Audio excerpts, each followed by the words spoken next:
Have you ever heard a doll whisper your name when you're completely alone? That's the first thing I remember about her. The voice was faint, almost gentle, like a child's whisper carried through an old house. I thought it was a dream. But the next morning, the doll was sitting upright on my desk, facing my bed. I didn't even remember leaving it there. It all started when I moved into my late grandmother's house in Vermont, a quiet place surrounded by mist and pine woods. She'd passed away 2 months earlier, and since I was her only grandchild, the property was left to me.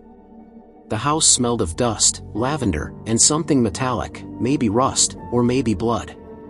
Every step on the wooden floors echoed like a warning. On my second night, while cleaning out the attic, I found her. The doll. She was inside a wooden chest, wrapped in an old lace cloth. Her porcelain face was cracked slightly at the temple. Her glass eyes were pale blue, the kind that didn't just look at you, but through you. She wore a faded Victorian dress, and a silver locket around her neck. I should have left her there. But something about her felt familiar. Downstairs, I placed the doll on my study table. I even cleaned her face with a dry cloth. The whole time, I swore I could smell my grandmother's perfume, a scent I hadn't smelled since her funeral. That night, I woke up around 3:12 a.m. to a faint creaking sound. At first, I thought it was just the wind. The old house had plenty of it. But then I heard it, a soft voice, right next to my ear. Eli. That's my name. My entire body froze. I turned on the bedside lamp, scanning the room. Nothing. Just shadows stretching across the walls. But the doll was sitting upright again, turned slightly toward me, her head tilted in a way it hadn't been before. The air around her was colder than the rest of the room. I laughed nervously, convincing myself I'd imagined it. Maybe I'd knocked her over earlier and she'd fallen into that position. Except the next morning, when I went downstairs, I noticed tiny footprints on the wooden floor. Child-sized. Leading from my study to the stairs. The doll was still on the table. But her locket was open. Inside was a small black and white photograph of a little girl with pigtails. Her face looked exactly like mine, when I was 6. That day, I tried to get rid of her. I took the doll out to the backyard and tossed her into the trash bin. I didn't care how valuable she might have been, I just wanted her gone. But that night, around the same time, 3:12 a.m., I woke up to the sound of something tapping on my bedroom door. 3 soft knocks. When I opened it, the hallway was dark. Silent. And there she was. Sitting on the floor outside my door. Her head tilted back, eyes staring up at me. Her lips slightly open, like she'd been caught mid-sentence. The locket was gone. In its place was a tiny note tucked under her arm. When I unfolded it, I saw words written in a child's handwriting. I never left, Eli. You promised to play with me again. I didn't sleep after that night. The moment I saw that note tucked under the doll's arm, I knew this wasn't just a trick of exhaustion or my imagination playing games.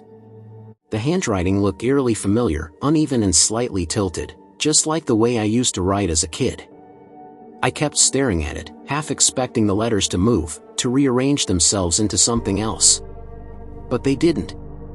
They just sat there, carved into my memory. You promised to play with me again. The morning sun didn't bring relief. If anything, the daylight made the doll's presence even more unsettling. She sat motionless on the floor, her porcelain skin gleaming faintly. One of her glass eyes had a faint scratch across it now, like a scar.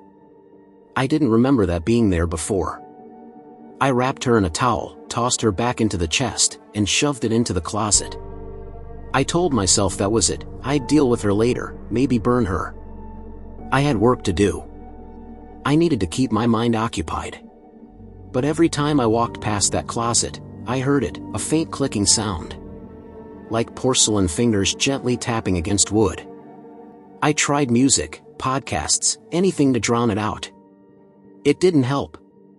Around noon, I finally snapped and opened the closet again, only to find the chest lid half open, and the towel lying neatly folded beside it. The doll was gone. I froze. My heart hammered against my ribs as I searched the entire house, the kitchen, the attic, the basement, every room. Nothing. Then I walked into the study, and there she was, sitting on my grandmother's rocking chair by the window, facing the garden. Her little porcelain hands rested perfectly on her lap, her head slightly tilted as if admiring the view. It wasn't just creepy anymore, it was intentional. By evening, I called my friend Sarah, who lived nearby. She was a history teacher and loved old stuff, antiques, family heirlooms, the kind of things that made my skin crawl. When I told her about the doll and what had been happening, she laughed it off at first, but when she came over and saw it herself, the humor faded from her face. "Eli," she whispered, examining the locket still hanging around the doll's neck, "this isn't just a toy. It's old.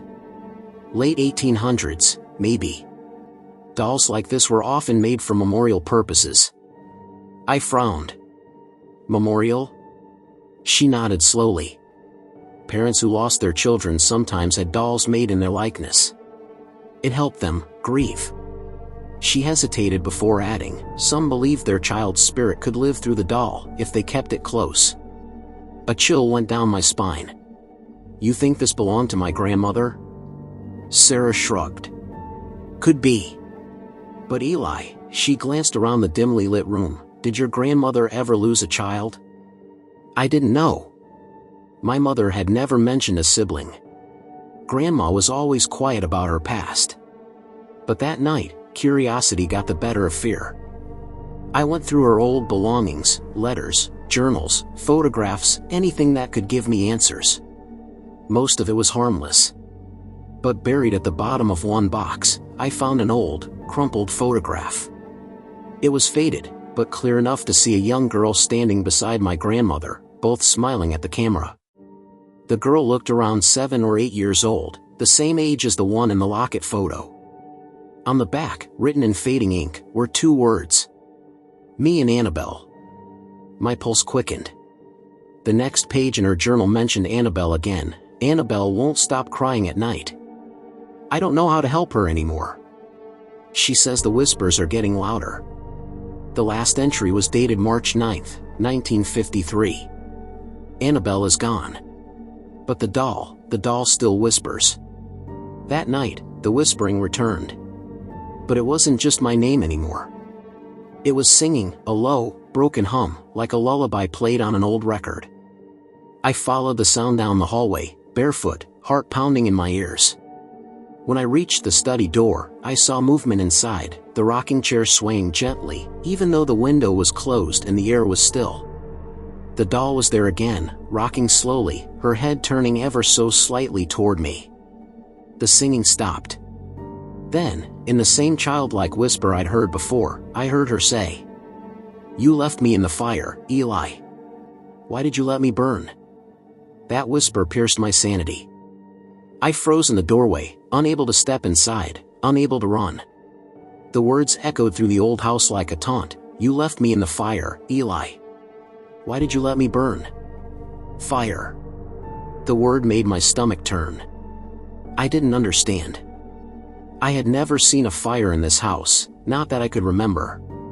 Yet the doll's accusation felt personal, almost intimate, like it wasn't just speaking to me, but to something buried inside me. I backed away, heart hammering, and grabbed my grandmother's journal. Flipping through the brittle pages, I searched for anything about a fire. And then I found it, an entry I had missed before. March 7th, 1953, the fire. Oh, Annabelle. The fire. I can't stop thinking about it. I thought she would survive, but she screamed my name as the flames took her.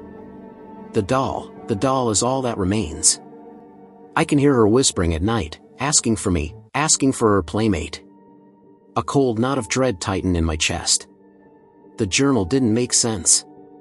My grandmother's words hinted that the fire was her fault, but why was the doll blaming me? My name? The answer didn't come immediately. That night, I tried to sleep, but sleep was impossible.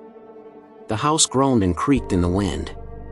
Around 3:12 a.m., the familiar time of terror, I woke to the sound of a lullaby, broken, distant, coming from the study. I tiptoed there, clutching the journal like a shield. And there she was, Annabelle's doll. Or maybe Annabelle herself. The rocking chair swayed gently, and the doll's glass eyes glinted in the faint moonlight. The locket around her neck had opened again, revealing the same faded photograph, only this time, the little girl's eyes seemed to move, following me. Then I noticed something horrifying. The doll's mouth moved. She whispered in the soft, broken voice of a child, singing the lullaby from the journal. But as she sang, words became clear, twisted. "Eli, you promised to play, you promised me forever." And suddenly, memories I didn't know I had came flooding back. Images of a fire, my own hands trembling, a small girl's scream, "Annabelle." But I was only a baby then, how could I have remembered? It was like the doll was forcing me to remember what I had buried. Over the next few days, I became obsessed. I couldn't leave the house.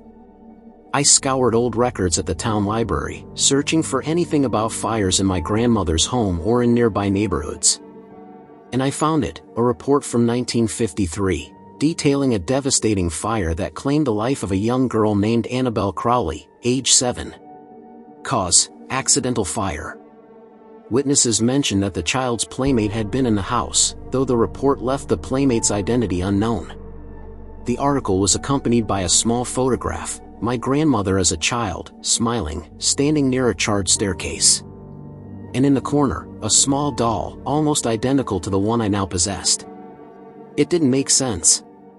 How could this be connected to me? I wasn't even alive then. That night, the whispers became screams. I woke to the sound of footsteps racing across the upstairs floorboards, tiny, frantic, desperate. Every door in the house slammed shut at once. The doll sat in the hallway, her porcelain face splitting into a grin that wasn't there before.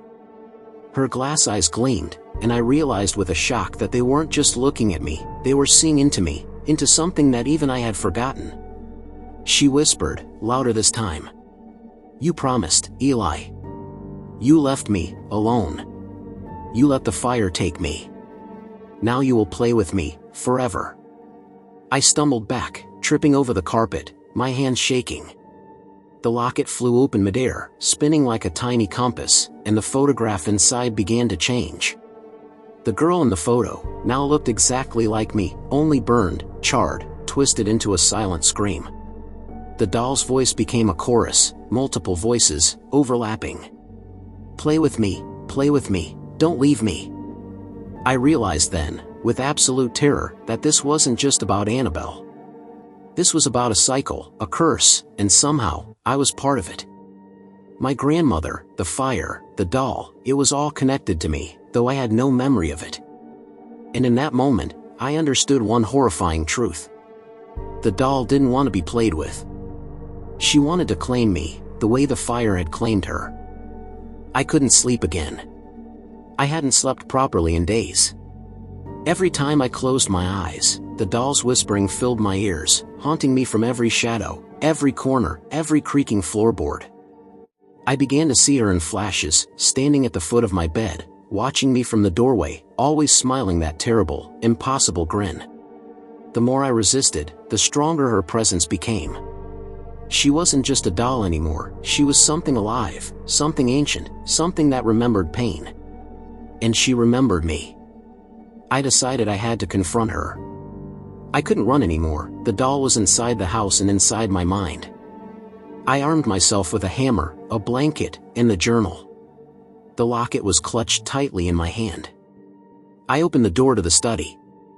The rocking chair was empty, but I could hear it, the faint, slow rocking sound, creaking over and over. And then I saw her, or what she had become. The doll was no longer sitting on the floor. She was moving on her own, crawling toward me with porcelain hands, tilting her head in impossible angles. Her glass eyes glowed in the dim moonlight filtering through the window. She stopped just short of my feet, rocking in place, whispering in 1,000 voices all at once. "Eli, play with me, you promised, forever."